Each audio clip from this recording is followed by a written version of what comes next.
You guys, it finally dropped. We got the brief spoilers for One Piece chapter 1176 here today. So, just in case you have not read the spoilers for yourself, make sure to check it out. It will be in the pinned comment, and I'll also source it out to where I found these spoilers in the first place. Shoutouts to Pew Piece over on Twitter for that. But yes, here today, we're just here to yap about this upcoming chapter because, guys, we got all the Straw Hats back in action. More or less. So, first things first, we start the chapter off with Franky and Lilith. That is right, you guys. Franky is finally coming back into the story after what seems to be 20 chapters without him. And we see that him and Lilith actually head towards the school that is currently on fire. Lilith is like, hey, Franky, have you ever thought about using something other than cola as a fuel source? And brother, when I read that, I couldn't help but smile from ear to ear. Because here's the thing. While I don't think Franky needs an upgrade, you gotta admit, it would be nice if he got one. Same with the majority of the Straw Hats. And coming off of Egghead Island, I was a little bit disappointed that Franky didn't get something over there.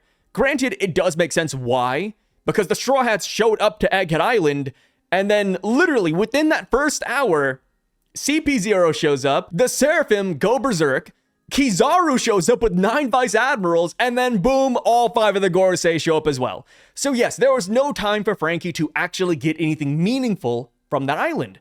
But thankfully, we did end up bringing Lilith with us to Elbaph, and it's finally paying off. Because we cut over to Nami and Zeus. Nami and Zeus are trying to put out the fires at the school, but that is when Zeus is defeated by a nightmare monster.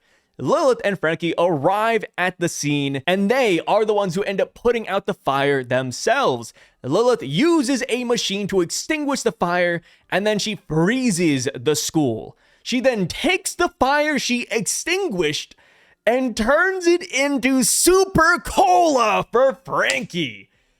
How is that possible? Don't ask me, I'm not a scientist, but yes, you heard that right. She takes fire and turns it into super cola, which does give Franky a good old boost. And I just feel like thematically, this makes a lot of sense, right? I mean, Franky is under the leadership, if you want to call it that, of the Sun God. So his power-up involving fire somehow, I think is very fitting. You know, when I first read that too, I was like, wait, like, is she making the Mother Flame? Is she like combining it with soda? I'm not too sure, man. I cannot wait to see what the hell that looks like. So now we cut over to everybody's favorite God Knight on the island because Shamrock is no longer here. Killingham and Jinbe share some words in this chapter. Killingham turns to him and says that Jinbe is disgusting because he's a dirty fishman. Killingham also says that he's happy that he's wearing the celestial dragon bubble right now. That way he doesn't have to breathe the same disgusting air as Jinbe the fishman. Sanji hears that from afar, rushes in, and kicks Killingham in the head so hard that it actually breaks his helmet. I think we all kind of saw this coming, right? Out of 4 of the God Knights we've seen thus far, Killingham was the only one that actually still wore the bubble. So him having this whole germaphobe thing going on, it makes sense. And I just love that Sanji is the one who steps in and beats him. Because here's the thing. I think a lot of people do want Sanji, Zoro, and Luffy versus the God Knights. Sanji especially, because he's the only one out of the monster trio that is not confirmed to have Conqueror's Haki. We do not continue this battle past this point in the chapter, but in the future, you know, come 1177, 1178, when Sanji's fighting Killingham, how will he fare without Conqueror's Haki? Will he actually unlock it in this chapter? Will we hear what Skopper Gaban told him off to the side? I am looking forward to it, man. Also, gotta admit, kind of crazy that Jinbe didn't step in and fight Killingham himself, but I guess Sanji is just that damn quick, right? Before Jinbe could even act, Sanji arrived! Ha ha ha! Really funny when you think about this whole dialogue, though, because Killingham is discriminating against Jinbe, who is a fishman, And if you guys recall, there were a lot of theories back when Killingham was first introduced on whether or not he was a fishman himself because of his sharp teeth. Personally, I think that's just like a normal thing for him. I don't think he's actually a fishman. And the main reason why is because we have seen characters in One Piece before that have sharp teeth and are human. A key example would be Barto. He has sharp teeth and he's apparently human. And of course we had Maffy, who was a former God Knight as well, and she had sharp teeth too. So yeah, if you told me Killingham was just a human discriminating against a fishman, that's cool. But if you still think he is a fishman and he's just discriminating amongst his own race, that's also kind of fire, to be honest. So we move on and we see that since Jinbe does not get the chance to fight Killingham, he moves on to the next best thing and he starts fighting the Dream Monsters alongside Franky with his Super Cola. My guy, dude. I am so glad Jinbe is doing some fighting. And I know that sounds silly because he's only fighting nightmare monsters. He's not fighting a named key character. But here's the thing. I was genuinely scared that Oda was gonna make Jinbe put out the fire at the Walrus Academy. You know, at the beginning of the spoiler list, when we heard that Nami and Zeus were trying to extinguish the flames, I was like, please don't bring Jinbe here. Please don't bring Jinbe here. I know it's his bread and butter, but he's already put out one fire in Elbaph already. He already did that in Wano.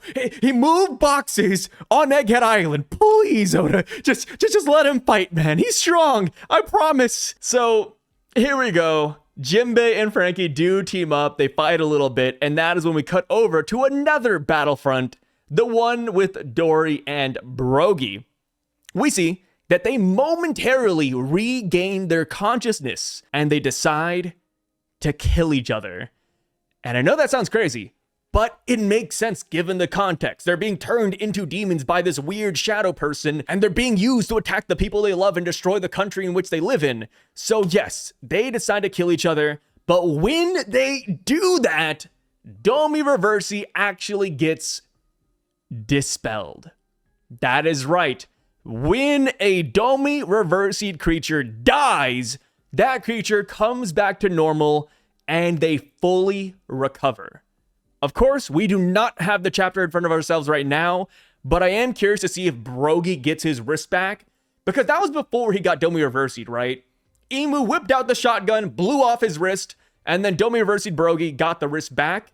Does he keep the wrist, or is it just still gone because that was before Domi Reversi? Kind of curious about that. But either way, this is massive. We finally know the answer, and we probably should have seen this coming, because this is how Garp and Roger brought Rocksteady Zebek back. Of course, nothing was really confirmed because we saw like a mass conquers hockey attack. Maybe that was the answer. But it turns out that back in the day, Roger and Garp did kill Zebek and brought him back. So yeah, here we have it. The answer is to just simply kill the Domi Reversi person to bring them back to normal. And I still feel like there might be like a separate option as well. I feel like this might still not be the one and only way. I still like the whole, oh, you know, Sun God Nika can liberate them thing. Ooh, maybe music plays a role or soul powers could work. I think this is just still one option, but we'll see. Now, for the last page of the chapter, we have Zoro, Dorry, Brogy, and everybody's favorite giant, the Prince of Elbaph, the bastard son, Hiruden, preparing to fight the other Domi Reversi'd giants. And I'm gonna be honest, I do know that those giants are 10 times larger than normal. They got wings now, they got emu buffs. But let's be so serious. Zoro, Dorry, Brogy, and Hiruden? Yeah, they're winning, guys. They are winning. So I am curious to see if somebody actually substantial will come to that side to fight against them, like maybe Saint Somers. You know, since Killingham is occupied with Sanji, the only real God Knight that is available to fight is Somers if he recovers. So maybe this is where Somers goes, or perhaps maybe Imu shows up to this battlefront. We don't hear anything about Imu in the brief spoilers, so for all we know, they could still be fighting Brook, or maybe they're fighting Luffy and Loki now. We have no clue. But yes, that is where the chapter ends. We got some good stuff here, guys. And since the spoilers dropped so late, I am kind of wondering if full spoilers are right around the corner too. Outside of that, though, I don't know if you guys saw this, but One Piece is finally doing another global popularity poll. You can vote over on the One Piece Twitter account, and you can vote for literally any and every character that has ever been introduced, and I think that's a lot of fun. Outside of that, One Piece has officially sold 600 million volumes. What a crazy number. And to celebrate it, I don't know if you guys saw it, but Oda wrote down what the One Piece actually is. According to the video, this is the first ever time Oda has written it down on paper. He took it and he put it in a treasure chest and dropped it down to the bottom of the ocean. Yeah, you heard that right. The actual One Piece is out there somewhere in the world if you are crazy enough to go looking for it. I don't recommend it. You know, obviously the ocean is a very, very large pool of water, so the chances of finding the One Piece are close to zero. A lot of people are saying, oh, you know, it's around the coast of Japan. You know, they gave you this timestamp. It might be over here, it might be over there. Maybe, but if they edited the video wrong or deceptively, you're never gonna find it, dude. I mean, that's just the thing. But yeah, the One Piece is out there. That's cool. We also got the SBS drop. And I don't know if you guys saw the SBS, but just in case you haven't, it is now officially confirmed that the person that talked to the Gorosei during the reverie was not actually red-haired Shanks. It is instead Shamrock. Yes, that is right. Oda apologized for not getting, a new voice actor in the anime. He said, oh, I forgot to tell Toei about that. My bad, guys. So yeah, that was a fun bit of info. Last thing now, but volume changes. Now that volume 114 is out, we of course have a list of changes that Oda and his team made to the story. And one of them, or at least the most substantial one, is during God Valley. During God Valley, Big Mom, of course, gets her hands on the Azure Dragon Fruit, Kaido's Devil Fruit, and during that segment, Big Mom's like, hey, I can't wait to give this to Katakuri. They changed it. Now, instead of Big Mom wanting to give it to Katakuri, instead, she says, I can't wait to give it to Sparrow. Yes, that is right. If you're wondering why this change was made, it's simply because in a Vivicar-data book, Oda and his team already said that Katakuri, by that point in time, should have the Mochi Mochi no Mi. So there's a whole conundrum there. So that is why they decided to change it from Cat to Perospero. Perospero with the dragon fruit sounds very cursed.